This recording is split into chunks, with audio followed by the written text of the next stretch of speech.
Hello everyone, मैं नवल सिंह आपका BBC study YouTube channel पे हार्दिक स्वागत करता हूं। आज हम करेंगे ऑब्जेक्टिव टाइप क्वेश्चंस। टॉपिक हमारा टूल का एक पार्ट हम पहले बना चुके हैं। आज अपना दूसरा पार्ट है ऑब्जेक्टिव टाइप क्वेश्चंस का। ये क्वेश्चंस आईटीआई के इंजीनियरिंग ट्रेड के जितने भी कंपटीशन एग्जाम है या आईटीआई के एग्जाम है उन सबके लिए इंपॉर्टेंट है। इलेक्ट्रीशियन हो, चाहे मैकेनिकल डीजल हो, चाहे फिटर हो, प्लम्बर हो, वायरमैन हो, मोटर मैकेनिक हो, ट्रैक्टर मैकेनिक हो, यानी आईटीआई की इंजीनियरिंग जितनी भी ट्रेड है उन सब में टूल्स का चैप्टर्स होता है। वो टूल के चैप्टर का हर एग्जाम के अंदर आपको क्वेश्चन जरूर मिलेगा, 2 या 3 क्वेश्चन जरूर मिलेंगे। तो हम कर रहे हैं टूल्स के पार्ट। चलिए शुरू करते हैं। पहला क्वेश्चन अपना, मार्किंग आरंभ करने से पहले खाली स्थान को नियत कर लेना चाहिए। संदर्भ बिंदु, केंद्र बिंदु, परिधि बिंदु या आंतरिक बिंदु। मार्किंग क्या होती है? मार्किंग अपन करते हैं किसी जॉब के ऊपर। जब अपने को जॉब बनाना हो तो जॉब बनाने से पहले दी गई ड्राइंग के अनुसार क्या करते हैं? अपन मार्किंग करते हैं। तो मार्किंग वो प्रक्रिया होती है जिसके द्वारा दी गई ड्राइंग को अपन क्या कर लेते हैं? जॉब के अंदर वर्कपीस के ऊपर डाल लेते हैं। वो करने से पहले अपने को क्या करना चाहिए? एक रेफरेंस पॉइंट यानी संदर्भ बिंदु जो है वो निर्धारित करना चाहिए कि इसी बिंदु के आधार पर अपना सारी मार्किंग करेंगे। तो इसका आंसर होगा ए। नेक्स्ट है अपना, सेंटर लाइन विधि टेढ़े मेढ़े आकृति वाले जॉब की खाली स्थान में काम आती है। सेंटर लाइन विधि जो है क्या होती है? एक मार्किंग की विधि है, इसलिए किस में काम आती है? टेढ़े मेढ़े जॉब के मार्किंग में काम आती है, ना मेकिंग में, फिनिशिंग में, नन ऑफ द वो ये ऑप्शन नहीं होंगे। सेंटर लाइन विधि क्योंकि मार्किंग की विधि है इसलिए किस में काम आएगी? मार्किंग में ही काम आएगी। नेक्स्ट अपना क्वेश्चन है, सरफेस गेज किस प्रकार का टूल है? सरफेस गेज जो है वो किस प्रकार का टूल है ये पूछा गया अपने को। ऑप्शन है marking tool, measuring tool, checking tool और मार्किंग एंड चेकिंग टूल। तो सरफेस गेज है उससे अपन मार्किंग भी कर सकते हैं और चेकिंग भी कर सकते हैं ऑब्जेक्ट की, इसलिए अपना सरफेस गेज जो है वो किस प्रकार का टूल होगा? Marking gauge and checking tool. तो ये अपना ऑप्शन होगा डी आंसर। नेक्स्ट क्वेश्चन अपन देखते हैं, एंगल प्लेट में स्लॉट बनाने का क्या उद्देश्य होता है? एंगल प्लेट जो होती है उसके अंदर स्लॉट क्यों बनाए जाते हैं? हुक को के द्वारा उठाने के लिए, प्लेट का भार हल्का करने के लिए, कार्य को संकेंद्रित करने के लिए और क्लैंपिंग बोल्टों को जगह देने के लिए। तो इसका आंसर होगा डी, क्लैंपिंग बोल्टों को जगह देने के लिए। जो एंगल प्लेट होती है उनके अंदर स्लॉट काटे जाते हैं ताकि अपन क्या कर सके? क्लैंपिंग बोल्ट जो है वो यहाँ पे लगाया जा सके ताकि अपन क्या कर सकें? वर्क पीस को उसके अंदर होल्ड कर सकें, इसलिए इसका आंसर होगा डी। नेक्स्ट क्वेश्चन अपना, कैलिपर का साइज लिया जाता है। कैलिपर का साइज किससे लिया जाता है? टांगों की लंबाई से, पॉइंट से रिवेट के मध्य तक, कुल लंबाई से, या ये सभी। कैलिपर जो होते हैं क्या होते हैं? कैलिपर के हमेशा 2 टांगें होती हैं और उनके बीच में क्या होता है? रिवेट होता है। तो कैलिपर जितने भी प्रकार के होते हैं उन सबकी अपना जो लंबाई लेते हैं वो लेते हैं पॉइंट से रिवेट के मध्य तक की जो लंबाई होती है उससे उसको अंकित करते हैं अपन। तो इसका आंसर होगा अपना पॉइंट से रिवेट के मध्य, यानी जहां से मेजरिंग पॉइंट है वहां से लेके रिवेट के मध्य तक की जो दूरी होती है उसी को अपन क्या बोलेंगे? कैलिपर का साइज बोलेंगे। हर्माफ्रोडाइट कैलिपर निम्न में से किस प्रकार के कैलिपर को कहते हैं? Hermaphrodite caliper. कैलिपर के अनेक प्रकार हैं, उनमें से हर्माफ्रोडाइट कैलिपर भी एक है। हर्माफ्रोडाइट कैलिपर जो है उसका क्या होता है? एक पैर लंबा होता है, एक टांग लंबी होती है, दूसरी टांग थोड़ी छोटी होती है। ये प्रकार का कैलिपर जो है वो हर्माफ्रोडाइट कैलिपर होता है। और ये जो होता है इसका दूसरा नाम होता है जेनी कैलिपर। इसको अपन सामान्यतः जेनी कैलिपर के नाम से जानते हैं, इसलिए अपना आंसर होगा बी, जेनी कैलिपर। नेक्स्ट यहाँ पे आगे आपको होली ऑफर, होली अभी चल रही है। होली की अपने 4 तारीख से 9 तारीख तक, 4 मार्च से 9 मार्च तक अपना होली का ऑफर चल रहा है अपनी ऐप डिवाइन स्टडी ऐप के ऊपर, जहां पर आपको HSSC की विभिन्न कोर्स मिल जाएंगे।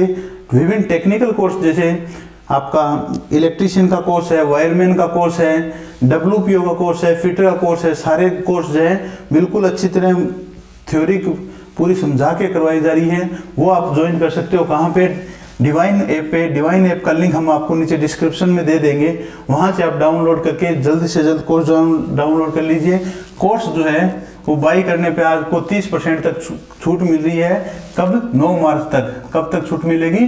9 मार्च तक। इसके लिए आपको कूपन कोड जो है वो यूज करना है, वो है होली30। होली30 कूपन कोड यूज करना है। विभिन्न टेक्निकल कोर्सेज जो अपन करा रहे हैं डिवाइन स्टडी ऐप के ऊपर, वो है अपना WPO का कोर्स चल रहा है, उसके ऊपर वाटर पंप ऑपरेटर का कोर्स चल रहा है। वाटर पंप ऑपरेटर जो है वो इलेक्ट्रीशियन वाले बच्चे, वायरमैन के बच्चे और मैकेनिकल डीजल मोटर मैकेनिक और ट्रैक्टर मैकेनिक के बच्चे WPO के एग्जाम के लिए क्वालिफाई कर सकते हैं। तो WPO के एग्जाम का एलिजिबिलिटी जो है वो ITI की ट्रेड से electrician, wireman, plumber electrician, wireman, mechanic diesel और मोटर मैकेनिक और ट्रैक्टर मैकेनिक, ये 5 ट्रेड वाले बच्चे जो है WPO की तैयारी कर सकते हैं। तो WPO का कोर्स अपना लॉन्च हो गया है। कोर्स आपको मिलेगा डिवाइन स्टडी ऐप पे। इसी प्रकार यदि कोई बच्चा फिटर की तैयारी कर रहा है तो फिटर थ्योरी को जो पूरा कोर्स है वो स्टेप बाय स्टेप पूरा चल रहा है। कहाँ पे? अपना डिवाइन स्टडी ऐप पे। सभी प्रकार के कोर्स में आपको 30% तक की छूट मिलेगी। कब? 9 मार्च तक 30% की छूट मिल रही है। कूपन कोड आपको यूज करना है होली30। चलिए नेक्स्ट क्वेश्चन अपना देखते हैं।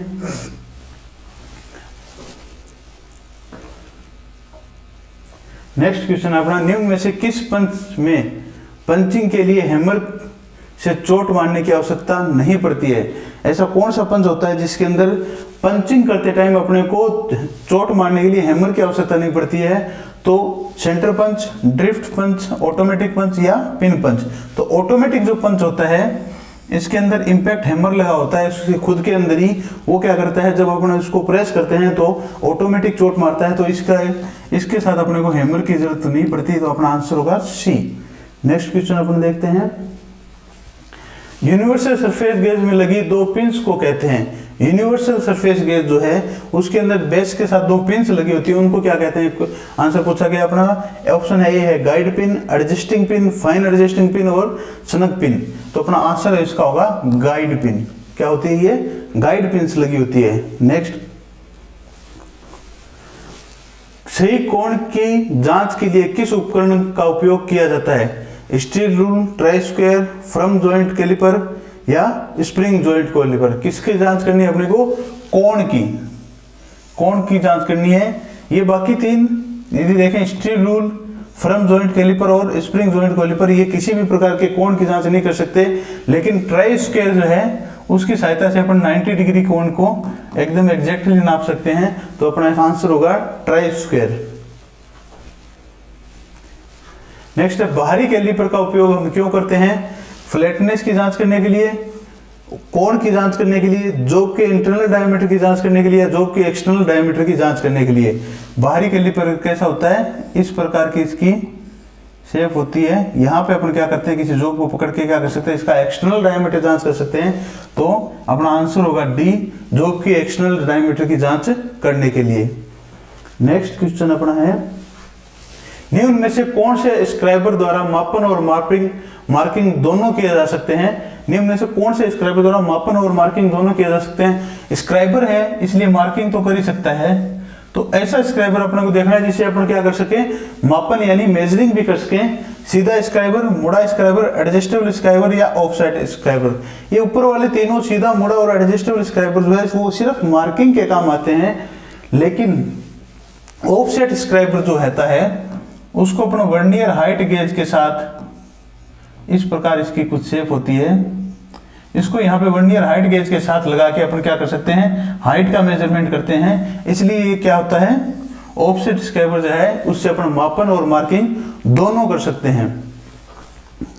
नेक्स्ट अपना क्वेश्चन है, स्थायी मार्किंग ब्लॉक के बेस में लगा पिलर स्थायी रूप से हॉरिजॉन्टल, वर्टिकल, पैरेलल या परपेंडिकुलर, इनमें से क्या हो सकता है? स्थायी मार्किंग ब्लॉक जो है उसके बेस के ऊपर जो पिलर लगा होता है, इस प्रकार से बेस होता है इसका, इसके ऊपर जो ये पिलर लगा होता है ये हमेशा बेस के साथ क्या होता है, परपेंडिकुलर होता है, 90 डिग्री पे होता है। इसलिए अपना आंसर क्या होगा, परपेंडिकुलर। कभी कभी इसमें बच्चे कंफ्यूज होते हैं कि ये सर वर्टिकल होता है, क्योंकि हमेशा अपने चित्र जब भी देखते हैं ये हमेशा अपने को चित्र जो है वो खड़ा ही दिखाया जाता है, इसलिए अपने को क्या लगता है ये वर्टिकल होता है, लेकिन वर्टिकल नहीं होता। ये क्या होता है, बेस के परपेंडिकुलर जो होता है, ये इसका आंसर होगा। नेक्स्ट अपना यूनिवर्सल सरफेस गेज का कौन सा पार्ट डेटम एज के समांतर लाइन खींचने के काम करता है? यूनिवर्सल सरफेस गेज का कौन सा पार्ट डेटम एज के समांतर लाइन खींचने का काम करता है? तो वो है गाइड पिंस। गाइड पिंस जो है वो क्या करती है? डेटम एज के समांतर लाइन खींचने के लिए काम में आती है। नेक्स्ट क्वेश्चन अपना एडजस्टिंग पैरेलल ब्लॉक के संदर्भ में सही कथन है। एडजस्टेबल पैरेलल ब्लॉक जो है उसके कथन में के संदर्भ में सही कथन क्या है? इसमें एक ब्लॉक में दो टेपरित ब्लॉक होते हैं, इसमें ब्लॉकों की ऊंचाई को एडजस्ट किया जा सकता है। सी अपना ऑप्शन है ए और बी दोनों, और डी है उपरोक्त में से कोई नहीं। तो अपना इसका आंसर है ए और बी दोनों, क्योंकि जो एडजस्टेबल पैरेलल ब्लॉक है उसके अंदर एक ब्लॉक के अंदर दो टेपर ब्लॉक तो होते ही हैं, साथ साथ में अपने क्या करते हैं इसमें ब्लॉकों की जो हाइट है उसको भी एडजस्ट कर सकते हैं। तो ये थे अपने आज के कुछ क्वेश्चंस टूल्स के ऊपर। इस प्रकार की क्लास हम आपको आगे भी करवाते रहेंगे ताकि आपके कॉन्सेप्ट जो है वो क्लियर हो जाएं। अगर आपको पूरी थ्योरी इसकी पढ़नी है तो आप अपने डिवाइन स्टडी ऐप डाउनलोड करके वहां पे फिटर और WPO यानी मैकेनिकल, डीजल और इलेक्ट्रिशियन के वाले बच्चे जो हैं डिवाइन स्टडी ऐप पे पूरी थ्योरी पढ़ सकते हैं। वहां पे 9 मार्च तक आपको होली का ऑफर मिल रहा है, होली 30 यूज करोगे कूपन कोड तो आपको 30% की छूट मिल जाएगी। और यदि आपको उस ITI से संबंधित रेगुलर अपडेट चाहिए तो आप टेलीग्राम पे अपना ग्रुप है, टेलीग्राम पे ग्रुप को आप ज्वाइन कर सकते हो, जिसका लिंक हम आपको नीचे डिस्क्रिप्शन बॉक्स में दे देंगे। तो आज के लिए इतना ही, धन्यवाद।